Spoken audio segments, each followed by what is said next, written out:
It's kind of convenient because it's halfway between LA and London, which are kind of the two biggest film scenes.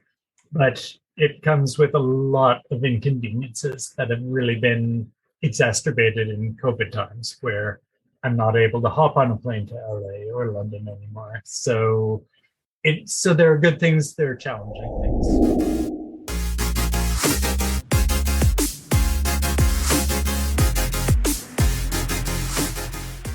Hi, everyone. Welcome to another live stream with Costume Co. And sorry, we're delayed. Things happen. What can you do? But anyway, I'm so delighted today because I have a wonderful guest. His name is Jeff Churchill with a company called Jitterbug Boy, which is his own company, actually. And so he's going to be answering my questions. But also, if you have questions for him, put them in the chat and we will get to those at the end of this live stream. So, Jeff, are you ready for some hot seat questions? I am indeed. Hard-hitting journalism here from me. Okay. So, this is an easy one. So, just to start, why don't you tell everyone a little bit about yourself and how you got into the business of making shoes and boots? Yeah, it's a bit of a weird story, but I started the business almost 17 years ago.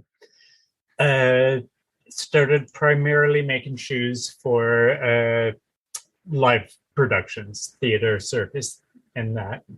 I started making shoes in the big picture several years before that. It's kind of a really weird, twisty, turny thing that ended up leading to shoes. I've been working in theater since I was a kid, since I was like probably 14 or something. And that kind of led me on a bit of a weird path. I always imagined myself becoming a designer. Set and costume designer was always my thing. And, fast forward quite a few years, kind of growing up and stuff. I did lighting and sound and stuff, got more into set and props as I got kind of into adulthood or whatever. The costume shop for The Lion King, when it first came to Toronto back. So this is like, 98, 99, somewhere back there. And they were looking for a shoe person and they couldn't find one. They knew I had a background in props as well as costumes, thought maybe I could, be the person to kind of fill that void. So that was my first foray into shoes at all. And I mostly took the job because I was dirt poor and needed something to do. So took it on and then promptly realized that actually shoes were a really interesting thing that I kind of took to pretty quickly. So yeah, that's how I ended up doing shoes in general. And then, I worked in Toronto. It was for Mervish Productions when I had my first entry. Brenda Clark was the woman who brought me into it. Yes. And and then that went for a little bit. I ended up working in the shoe department at Stratford for a little bit. And then, again, life kind of took me on a different tangent. I went and worked for Cirque du Soleil for a couple of years as head of wardrobe, and then ended up... Sorry, it's a very convoluted story. Ended up in Belgium as a shoemaker for a live performance circus type production company that does shows in Vegas. That really was kind of my trial by fire into performance-based footwear. And then that eventually led to me being back in Toronto and starting the business. So that's a very broad way of explaining how I ended up getting the business started. And that was 17 years ago, 2005. I started Jitterbug Boy in Toronto. I was a shop of one at that point. And then over the past 17 years, it's obviously evolved a lot and has led us to be kind of one of the big, shoemakers for the film industry worldwide now. And that's amazing. Yeah, that's an amazing journey. And actually, I forgot to ask you when I originally sent you some questions ahead of time. How did you come up with the name Jitterbug Boy? What's that from?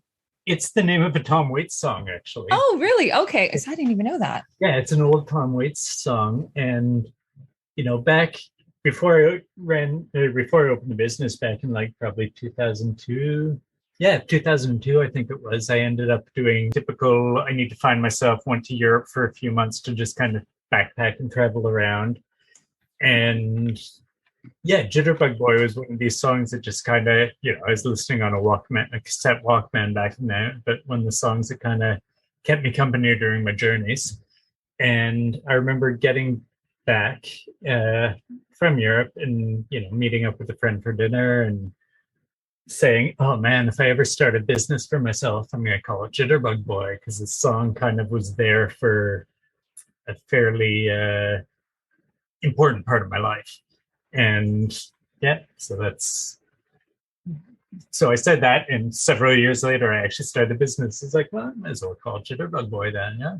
Yeah, it's great. Well, and then you've added like footwear kind of onto the original footwear onto the end, so people don't complain. And you have sort of like this skull kind of fun little funky graphic that you use, right? Yeah, and that was just totally messing about when I first started the business. I was trying to figure out all of these like shoe related kind of logos or something, and wasn't coming up with much. And then one Sunday, I think I was just kind of messing around with with my sketch pad, and kind of was like, oh, this is enough that it's like a little bit of the shoes, because it's actually shoemaking tools that are the crossbones. And I didn't even, okay, I have to go back and look at that. Yeah, it's a leather hammer and they're elastic pliers, and that it's kind of fun. And the hat was actually a hat I used to wear back then too, so it was just kind of a little bit of me and just kind of something. It captures your personality a little bit. Yeah. That's awesome. Okay, so we're going to get into some of the fun questions here. Not that knowing about you isn't fun, but just maybe people might be kind of interested. So, do you know offhand how many pairs of shoes or boots that you've made since you opened your business? The business as a whole, like, I obviously employ a lot of people these days, but like we've been around for 17 years. Probably on average per year, we do like 1,200, 1,500 pair a year, which might not sound like a lot, but is actually. So yeah, like if you add that all up, I don't know, over 20,000 that have passed through the doors. Like obviously I'm not doing everything of every one. In recent years, primarily I'm doing the design development stuff and then passing it on to my crew. But like as a crew, Jitterbug Boy, we've done well over 20,000 pairs of shoes since the inception, I would guess. Okay. And so I saw this on your Instagram post, there was this really terrible, like we're both in Toronto, by the way, like we're both in the same city. I'm in Scarborough, but you're in the West End, I believe, right? So we're an area. Yeah. Hopefully people don't show up at your shop. I mention where you are. But so there was this terrible snowstorm we had. It was one of the biggest ones we've had in a long time. And you took a picture of yourself. I think you were taking the TTC. No, I was walking. You're walking. Oh, you're walking distance to work? Home, yeah. Oh, well, that's helpful then. Okay. So, and I said to you, what? You're going into work today? And you said, well, someone's got to make the shoes. But you had asked, like, why am I in Toronto? And I want to know that. Why are you in Toronto when you could be anywhere? Really, the reason I based myself in Toronto back years ago, at that point, like this was in the early 2000s, I spent many years living out of a suitcase pretty much. And toured around, working different gigs and stuff. And I got to a point where really I was living in and working in Las Vegas. The show we were working on was opening. I was offered the opportunity to move back to Belgium. So probably a longer story in there, but to continue on with the gig. At that point, I was so tired of living out of a suitcase. It must have been 4 or 5 years at that point. I just said, I would really like to just have a home again. I was missing things like having a spice rack and having a garden and stuff like that. Just the things you don't get when you don't have a permanent address, when you're constantly moving around. And also the year prior, so 2004, I was working in New York. A friend I hadn't seen in years showed up, and we were hanging out for a bit, and then we started seeing each other, and she lived in Toronto, and thought, I was kind of ready to put roots down. So I chose Toronto. So we could be a bit closer. So we could, yeah, I, and Toronto, like I've lived off and on in Toronto my entire life. And I moved here for real when I was 18, but I always had family here. So I was always here. And yeah, so 2005 came about. 2004, I decided I wanted to set down roots, move back to Toronto. It took over a year past that till I actually ended up, yeah, living in Tokyo and Belgium and Vegas, and then finally made it back to Toronto and thought, okay, I'm going to set down roots. I'm going to, set up this business I've been planning for many years in Toronto. We'll give it a year, see if it works. If we make it 3 years, it'll be a success, and then we'll move on to the next thing or whatever. And 17 years later, here I am, still in Toronto. Wow. Yeah. Well, I personally love Toronto. I mean, I moved here like you when I was a teenager, so I moved all over, but I love it here. So I can see the appeal. It's a great city, and Yeah. it's certainly gone through many changes in the past decade or two. Some are good, some are not, but it's still a pretty cool place. There's a few It is. condos and a few too few artists these days, but it's a good city. Yeah. It's always where I've called home. So it makes sense that I'm here doing the thing here. Now you mentioned that you have done some traveling, but since you open up your shop and your business, do you get to travel much for work? Like, do you get to go meet with a designer, or do you do most of it virtually? I used to. Pre-COVID, I was probably doing 6 or 7 trips a year to various places. A lot of back and forth to England, because England is as you probably know, a big film hotspot. Down to LA, New York, stuff like that. So in the past 2.5 years, I haven't been on a plane at all, which has been driving me fucking mental. But up till then, yeah, I would travel quite regularly as part of the gig, just to meet designers, meet actors, do fittings, line up the next shows, all of that type of stuff. So yeah, I did. I miss it terribly, but I haven't been the past 2.5 years, but up till then, yeah, I traveled really regularly. Yeah, that'd be a really nice perk of the job. Yeah, it really was. And, I got so many great friends through the industry in England or in LA or stuff like that. I really miss actually, hanging out and having dinner with them and stuff. Yeah, that's super cool. So, all right. So this is actually, I'm really bad for this. Like if I'm doing a review and analysis of a show, I oftentimes do miss the footwear. Like, I don't know what it is, maybe because they're tucked under a skirt, or, you don't get to see them in the shot. But from your perspective, in costume design, can you tell us why shoes and boots are so important to the character?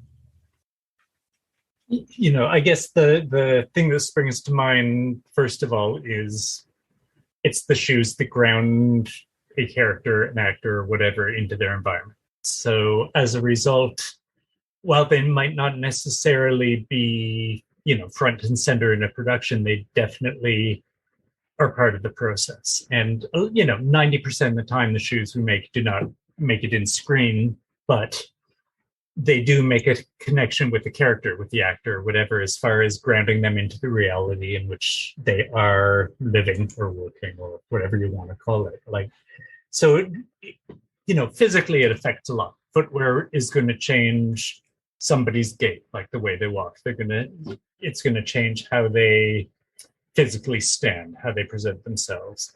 But also it's just their connection to the world that they are putting themselves in. Because, film and theater and everything is all make-believe, and it's all about an actor becoming a character in a fictitious world. So it really is the shoes that are like the conduit between the person and this world that they're putting themselves in. So even though they might not necessarily be seen, it says a lot about the character, how they walk, how they hold themselves, how they interact with their environment. And I would say that is, one of the big things.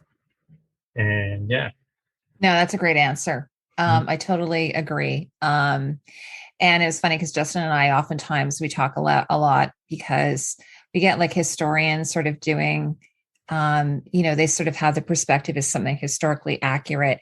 And we're always like, it's all about the story, right? It's all about the character.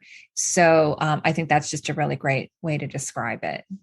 Yeah, and it really does. And sometimes you get obviously much more technical as well, where they need to interact in like a very stunt heavy way or something like that. So they need to be able to do what the director, what the choreographer, what the fight, their stunt coordinator wants them to do.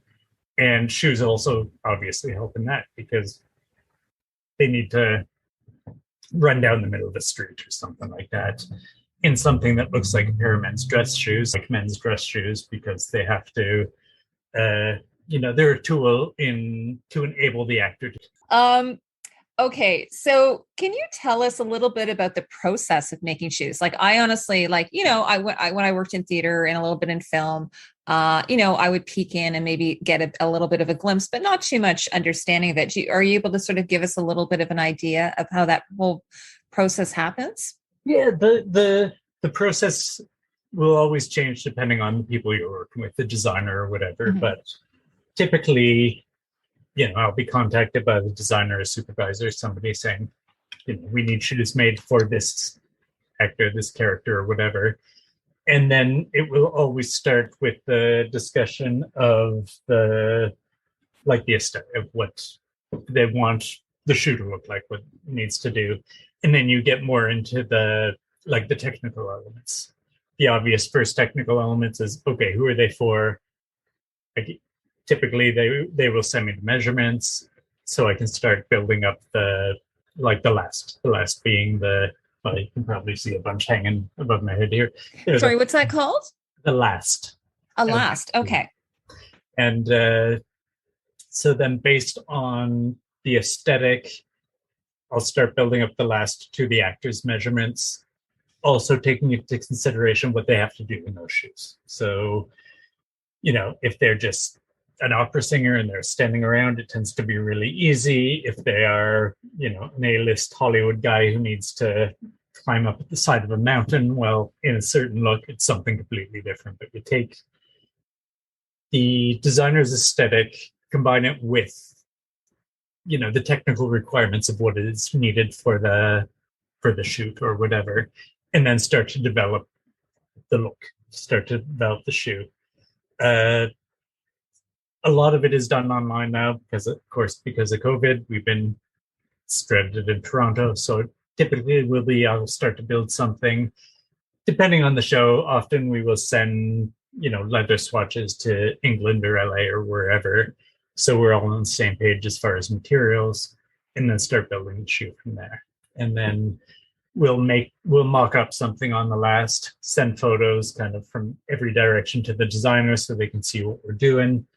And then from there, start to develop the final shoe. Like one of the challenges with shoes, it's where you're trying really hard to satisfy the designer and their aesthetic vision, because that's what it's all about. But you also have to kind of go to the other end of the triangle of the actor, stunt person, who is wearing those shoes, and making sure they're able to do it. So you're kind of finding this central point in this triangle between myself, the designer, and the actor of going, okay, what encapsulates the aesthetic of the designer, the technical requirements of the actor, and then, obviously something that I'm happy with that works. And yeah, often, hopefully, you find that pretty quick. I'll make something, we'll send it off for fittings, we'll see how it goes. If there's any feedback from there, then we deal with it. Often there's not time for that. Often we're kind of making something, boxing it up, sending it off, and then hoping for the best. Yeah, you kind of get one swing at the bat often, and it's kind of got to be a home run a lot of the time. So yeah. And then how long does the process take, like from start to finish? It sounds like a pretty long process. It depends. I would say probably on average, if we're developing something new, it's probably about 40 hours of work for something reasonably straightforward to develop the first thing, to come up with the mock-ups, make sure it's good, and then make the actual shoe. Like that would probably be about a 40-hour process. If it's something incredibly technical, it's probably 60 or 70. if it's something more straightforward, it's probably close to 40, 30, maybe 30 or 40. But yeah, then obviously if we're doing repeats after that, it gets easier. If we're doing stunt people based on the same aesthetic, we know we've already nailed the aesthetic. So now it's just recreating that look for somebody else who's got to wear and do that thing. So yeah, but yeah, I would say probably on average to do something new would be about 40 hours. Yeah. And speaking of that, so you said you started off by yourself, but you've grown your team over time. So how many are on your team at this point? Right now there are 12 of us, which yeah, and full time? Full time, yeah. There are 10 on the floor, and then two people have got our general manager Angela and our shop manager Heidi, who look after a lot of the not on the floor stuff. Yeah. But yeah, on the shop floor there are 10 people all the time. And, so I have a feeling this is going to be a terrible answer, but like on average, especially like not during, at peak time, how many hours a week do you think you probably put in? I would say probably about 60 or 70 hours a week. Is probably pretty normal. Like on a light week, it's still probably like 55, 60 hours. But yeah, I would say probably 60 or 70 hours. I'm trying to do a little bit less of that as I'm getting older and as priorities have kind of changed over the years. But yeah, I would. So you basically live, breathe, and eat shoes. Yeah, hopefully you don't eat them.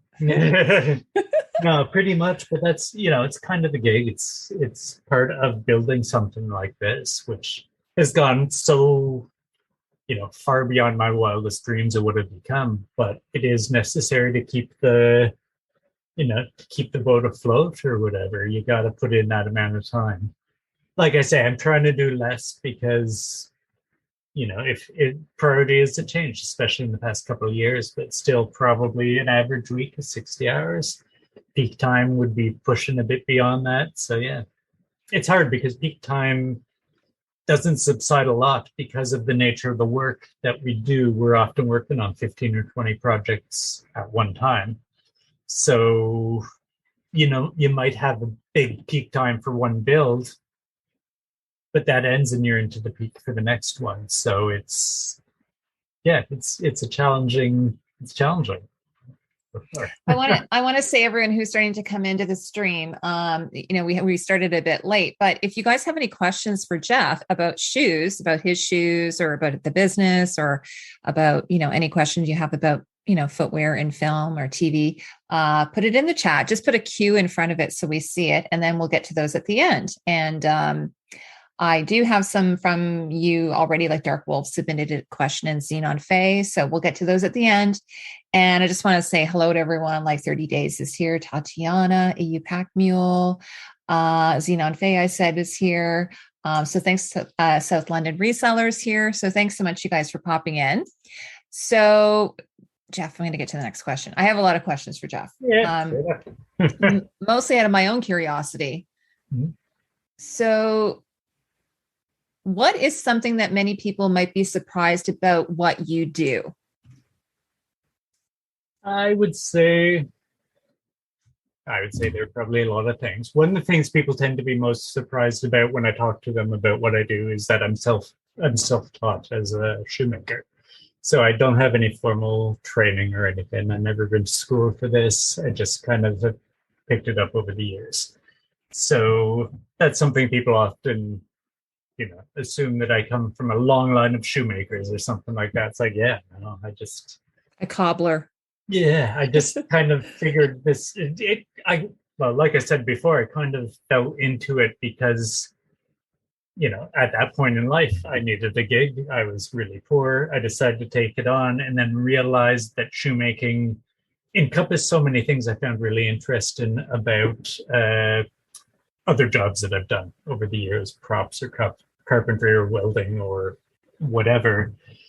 And, as much a surprise to myself as anyone that I was really interested in it and also that I was really good at it. So, that would probably be that's one thing people often, figure that I come from a long line of like European shoemakers or whatever. It's like, yeah, no, fell into this, and I just kind of went with it.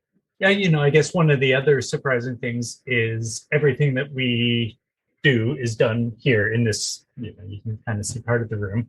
We got a reasonably small crew of 12 people, and everything is pretty much done here. Occasionally we'll farm something out as far as like 3D printing or anything like that, but everything top to bottom is done out of this room, out of this workshop.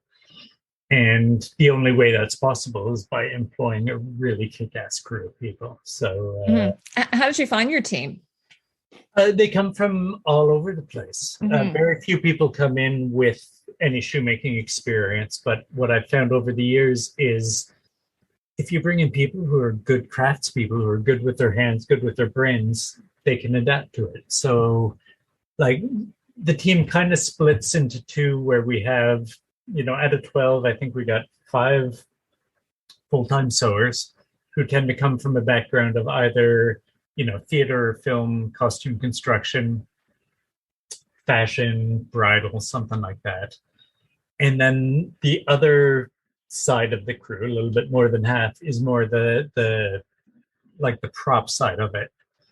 And prop side, as far as being kind of like structural construction type of work. And they come from all over the place, from, cosplay. Anson, who's been with me the longest, he's been with me for almost 10 years, was a jewelry maker, body piercing jewelry maker. He came in, he had a great eye for everything that was going on. He fit in really well. And 10 years later, I brought him in for, I think, a 5-week gig. 10 years later, he's still here. So yeah, cosplay. There's some people who used to work kind of in the bondage field. There's a really great store on Yonge Street that I used to go to actually a lot for fetish wear and that type of thing. Right. Yeah, they oddly, I will occasionally bring in people with shoemaking experience, and that never works out. That's interesting. Yeah. It's always better off bringing somebody who is a craftsperson, because what we do is so unconventional. I find there's a lot of, frustrations in bringing somebody who's trained as a traditional shoemaker, because what we do is not traditional, and trying to get them to let go of that and accept what we do rarely ever works, which is a bit of a drag. But yeah, that's too bad. Yeah, so we're better doing, like, I call it the Eliza Doodle approach, of bringing in somebody who's really good with their hands, who doesn't necessarily know the process, who can get excited about the process, come in, absorb what we do, and, add to the team. One of the great things about having such, a team with such a diverse background is everybody brings a little bit of something to the whole. Not anything that goes into a box that we send out, there's probably about 4 or 5 people's hands that have been on that. And it's those people's hands that mold the final product. So it really is like a huge benefit to us having so many people from different backgrounds kind of working together to make this product, because everybody puts their thumbprint on it. It's whatever, my vision or whatever, but it's formed by the people that work here, and everybody brings something really cool to the process. So yeah. Okay, this might be a bit of a mean question, but or hard for you to answer. But do you have a favorite designer you like to work with? Like we were chatting about Maya's earlier. I'm a big fan of hers. Yeah, me too. One of the cool things about, especially working in film, is like 75%, 80% of the designers are great people. They're really interesting, creative people. So as a result, it's really hard to pick a favorite. The one name that jumps to mind immediately is Sammy Sheldon Differ, who has designed shitload of things over the years. I met her about 10 years ago, and we hit it off really well off the first meeting. She's been really, really supportive of me and of my business over the 10 years since I met her. So is she from American Gods? No, Sammy Sheldon Differ does, what has she done? When I first met her, she had ended up designing all these great films that I didn't realize were all the same designers. So she'd done like V for Vendetta and Oh, really? Oh, very yeah, cool. and Yeah. like Okay. Hiker's Guide to the Galaxy. All these. Oh, what was the one that came out just before I met her? Alicia Vikander was a robot. Um, uh, Ex Machina. Ex Yeah. Machina. Yeah. Big, huge fan of. Did you get to work on that movie? No, that was that was prior to Oh, okay. Yeah. Sammy. But Amazing. yeah, but Sammy is uh, not only a phenomenal designer as far as her artistic vision, which I've always been drawn to, but as I got to know her as a person, is a fucking great person just to work with. She's Yeah. really, really creative. She's also really collaborative, and she Mhm. really makes you feel important. She makes you feel like you're bringing something to the table that she appreciates, and that is, that's a phenomenal thing. We worked with her, probably at least 10 times since then on like Kick-Ass 2 and Annihilation, and I'm gonna forget every other thing we worked on together. Assassin's Creed, The Eternals, all sorts of stuff. But she's got this amazing artistic vision, but she's also really collaborative and really if you ever meet her, she's one of the most lovely people. So she would definitely be up there. Colleen Atwood is another person who, Oh, yeah. yeah, we've come to know over the years and is just, again, like she's Colleen Atwood. She's top of the game. She's one of the biggest designers out there. And she's absolutely hilarious to work with. And over the years, we've developed a nice rapport that, when you work with the same designers over and over again, you kind of get a bit of a shortcut of dealing with them, doing what they want, and understanding each designer of, their preferences or their whatever. And so yeah, Colleen is fantastic. Maya's, Sonia Hayes. Oh, I'm gonna forget also Louis Sekira, who Yes, is based in Toronto, did exactly. Nightmare Alley, Shape of Water, Mhm. all that.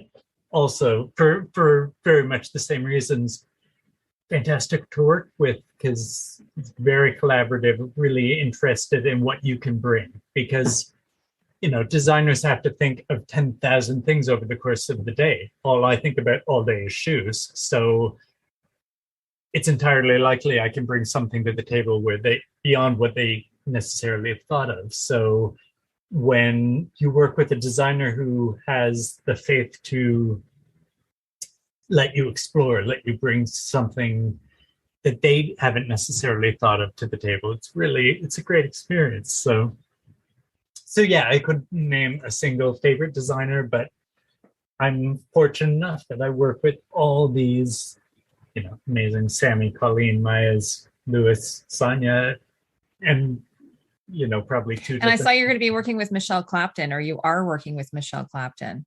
Yeah, we have over the on a few projects.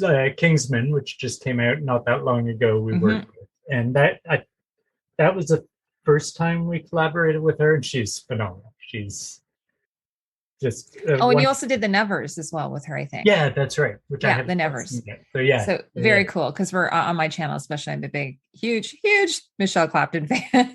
Oh, she's and yeah, we just got along. Yeah, really, really well. I remember when I go to London, usually the trips end up being a bit of a blur because I'll be there for a week and meet like 30 different people and blah, blah, blah. And then I remember it was mid the Kingsman, and I got a call from Michelle saying, yeah, we have to meet. Can you come by my place? I'm here. I'm at this area of London. It's like, oh yeah, actually I've got a meeting prior to that. Maybe I'll try and arrange it for there, which I was able to. And so I was in another meeting. I was like, okay, I just got to pop out, and ended up running down the street. But on my way to that first meeting, I ended up like walking up the street, seeing this really sweet dog walking down, stopping and saying hello, and then realized Michelle was actually walking the dog. It's like, oh, wait, Michelle, in an this is hour. perfect. I was Yeah. just looking for you. Yeah, I couldn't remember your apartment number, so this works out well. But yeah, she's fantastic. That's awesome. Yeah.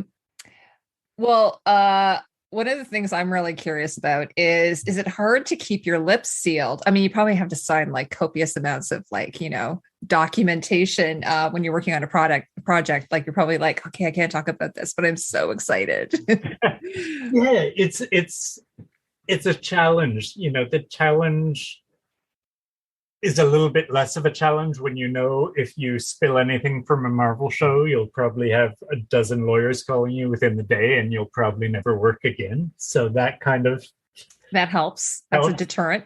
And it's also part of it is like, it's really exciting when we get a big project, and it's kind of challenging not talking about it, but things move so quick that when you're working on something like, Spider-Man No Way Home, you're dealing with all this stuff and going, oh my God, I know so much about this. And like always in meetings and stuff, you end up knowing so many spoilers about things.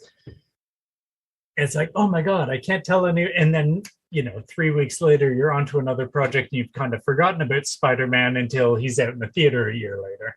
And then it's like, oh, right. So yeah, in the immediate, it's a little bit challenging, but you kind of get used to it because we have so many things rolling through the shop. And I got a really short attention span. So it's like, yeah, you want to. So when you go to see the movie, like I'm assuming you try to get out and see the movies of the show, the shoes that you've, provided. If it's a good experience, I do. Other ones I can't skip out on. Oh, you do? Well, you can't see them all. That's a lot, right? You've worked on so many projects. Yeah. Yeah. But when you go, do you go, oh, there's my shoes. Oh, and there's my shoes. For sure. I'll be sitting there with my wife kind of elbowing her whenever anything of ours comes up. It's like, yeah. No, it's always cool. And like with shoes, they don't always make it into frames. So when they do make it into frame, it's a big thing. When they do get, focused on a film like, Rocket Man or something, when they're or Jojo Rabbit. Jojo Rabbit, yeah. Yes. Jojo Rabbit. It's a big deal, but also it's also more of a fun thing. Like I know even if the shoes don't make it in frame, I know what we did add to the overall product of the film, and that's usually enough. If we make it in the frame, it's a bonus. If it gets a close up, it's like, oh shit, that's never happened. So it's very exciting. Like in American Gods, the limousine shot. Like, and again, I didn't know anything about you when I reviewed that show, right, which of course I absolutely adored. Did you make actually all of Media's shoes? Someone was asking me about that for that. I don't know if it was, or was it just the Bowie ones? No, it was quite a few because. We did her Bowie. She was Lucille Ball. She was sort of Marilyn Monroe. We did. Yeah, Marilyn Monroe. She was Easter. She was sort of Easter parade, like Judy Garland. She did, yeah, and it's hard to keep track. But we must have done at least 4 or 5 looks for her. So and Tatiana says, "I love your shoes, Jeff. Your Bowie shoes in American Gods killed me."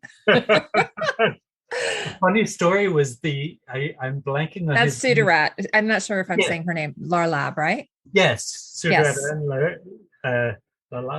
Larb. Sorry, I often see names written and don't know how to properly pronounce them. But Me too. Yeah, we've worked with her a couple of times since then too, and she just seems. I saw she's working on the new Obi-Wan. Yeah, we did do some work. We did a lot of work for her on that one. So that's very exciting. Yeah, she did the Bond film that just came out too. Was it No Time to Die? Oh, amazing. Wow. And we did a tiny bit on that. But she's very cool. I haven't met her, but just in my dealings with her and seeing her designs, she's quite cool. Okay, so so like going from what we were just chatting about, do you have a favorite project that you did? I know it's hard to single one out. It's like, picking your favorite kids. Exactly. Sure pick one child. You just every parent has a favorite. They don't want to admit it. No, I'm kidding. The one that immediately jumps to mind is a film called Mirror Mirror. Oh yeah, would have come out about 10 years ago. Yeah. So directed by Tarsum Singh, designed by Eiko Shioka, and like Eiko is the reason I decided to pursue a career in design. I was a teenager, like probably 18, when I saw Bram Stoker's Dracula in the theater. that was the first time I ever became aware of design. Like it was the first time that I became really aware of a costume design, a set design, or whatever. And that's kind of what pushed me into, oh, there are people who create these looks we're looking at. Because God, Bram Stoker's Dracula is probably still one of the best costume designs to date. And agreed. So she is what inspired me to pursue design. My design career didn't go anywhere, but did lead into shoes, which is more of a small D design thing. Fast forward like 20 years, we were doing. Actually, I first met Aiko on the Spider-Man musical that went on Broadway. I can't remember. Yeah, is that the Julie Taymor one? Yeah. Turn out the dark or turn off the dark or something like that. And I met her on that project. And then it got delayed. We ended up doing little bits and pieces for it, but not as much as we wanted to, because I can't remember. It got delayed by like a year, and when it came back on, we weren't as available. Then she went on to do this film for Tarsum called Mirror Mirror, and she asked if we would do it. I'm like, man, of course, you're the reason that I pursued. And it's Snow White. Who wouldn't want to work on Snow White? Yeah, exactly. And we weren't doing a lot of film in those days. I think just done Pacific Rim, I think. And we hadn't done a whole lot before that.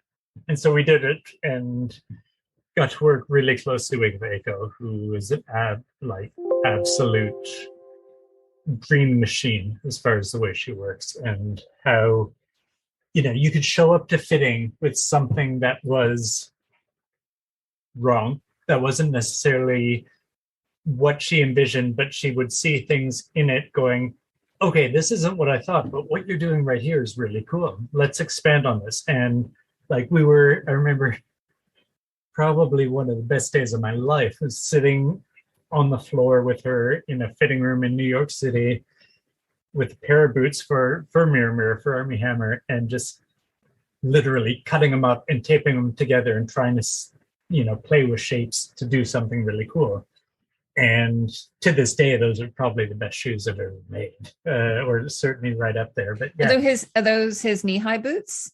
Yeah, they were above the knee. They were above the knee ones. Yeah, like a cap on them. Yeah, and his Prince Charming sort of outfit. Yeah, exactly. And I love that movie. I know it didn't do well with the critics, but I actually really loved it, and I love the design. Yeah. Oh, the design was gorgeous. Like Julia Roberts' costumes in that. Oh my God. They were off the wall, and totally. And it ended up sadly being Aiko's last film. She passed away a week before it was released, and so being able to be a part of a project like that means the world to me. Being in the same room with her, and I don't even know if I probably didn't.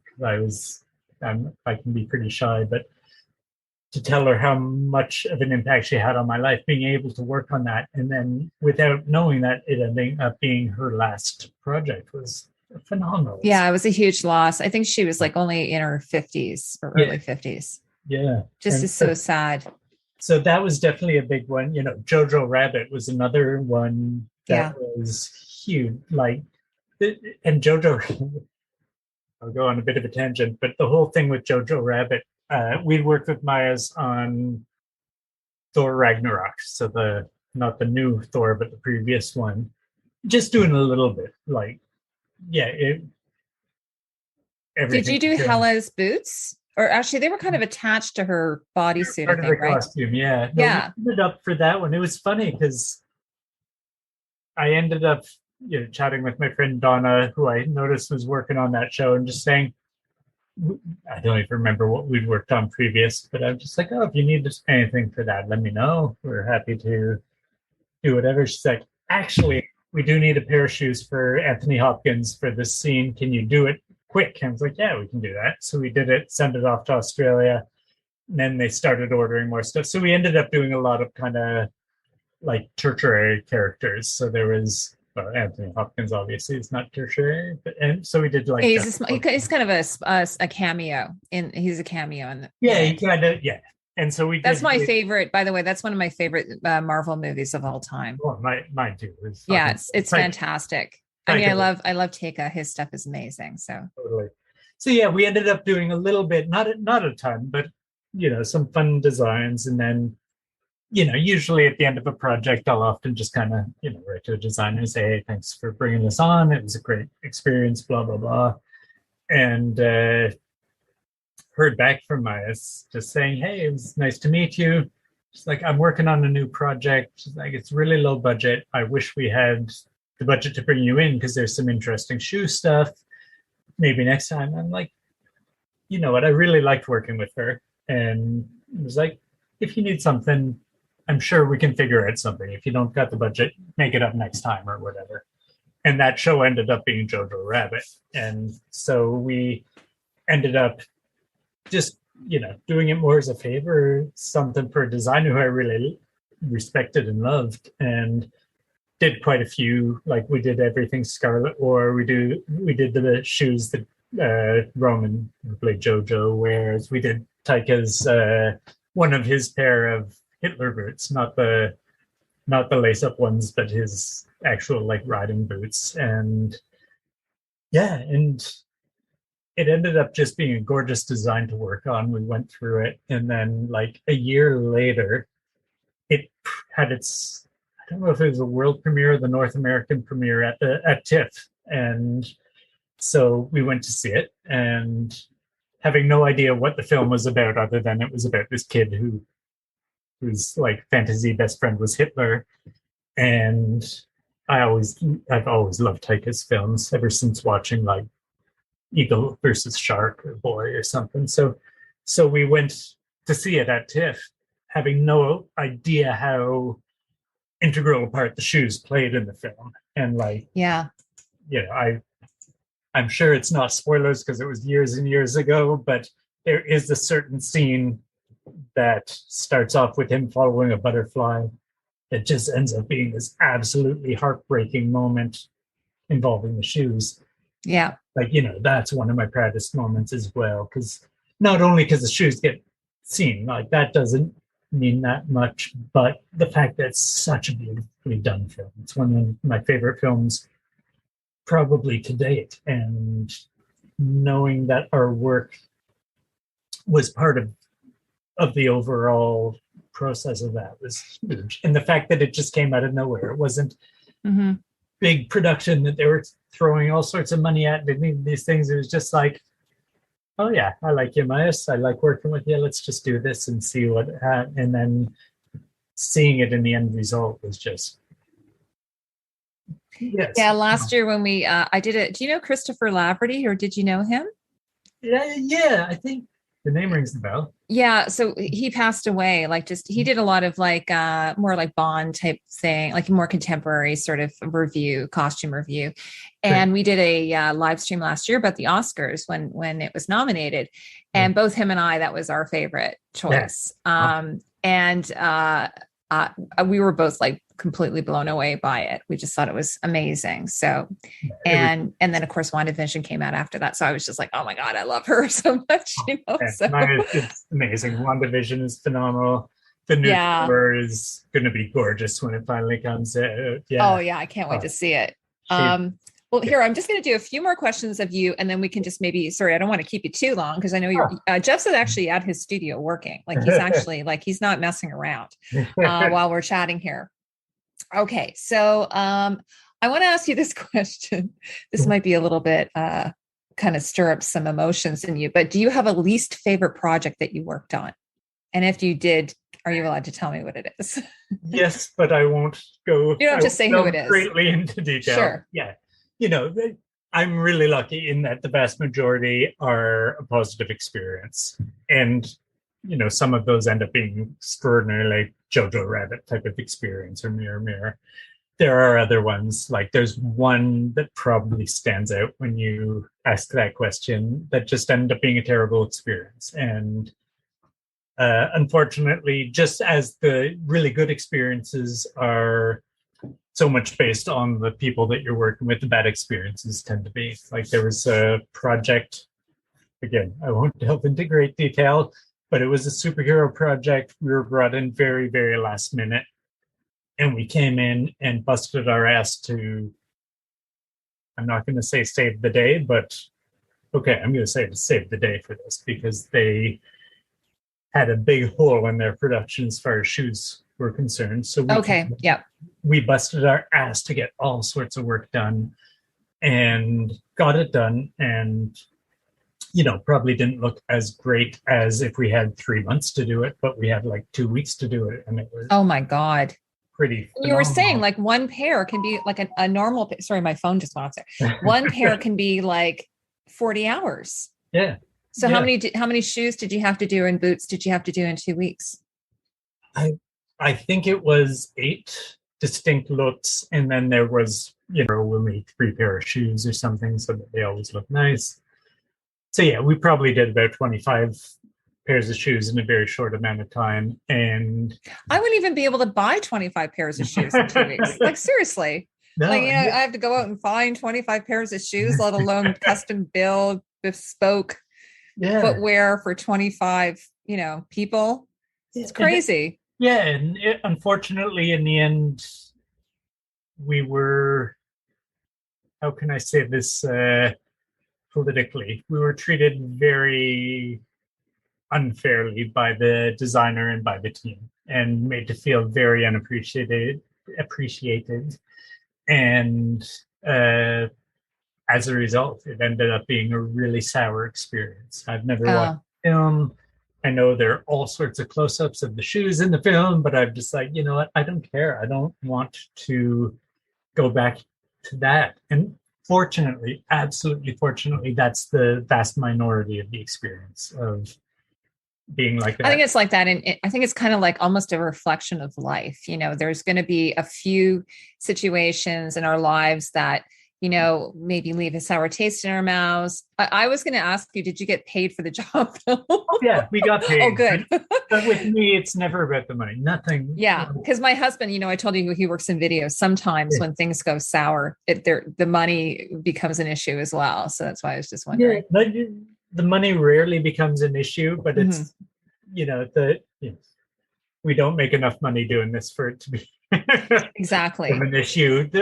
But yeah, it's more the sour taste left in the mouth at the end. But again, that's the vast minority. We've probably done, I don't know, 300 or 400 films over the past many years.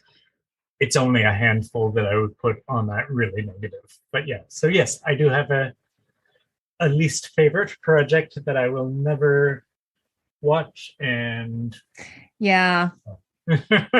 it's really too bad, especially, and you know, you're like, okay, well, there's me. I mean, that maybe I can handle it, but then you have your team, right? And that's probably pretty disappointing for you as an owner of a business to have your team be treated that way. Yeah, it is. Yeah, it's just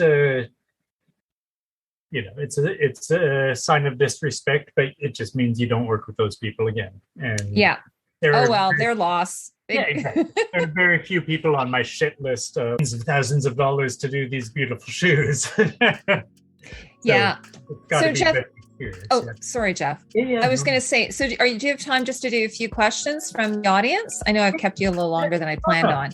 It's fine. I've done most of the work I need to get done today. So yeah, shoot away.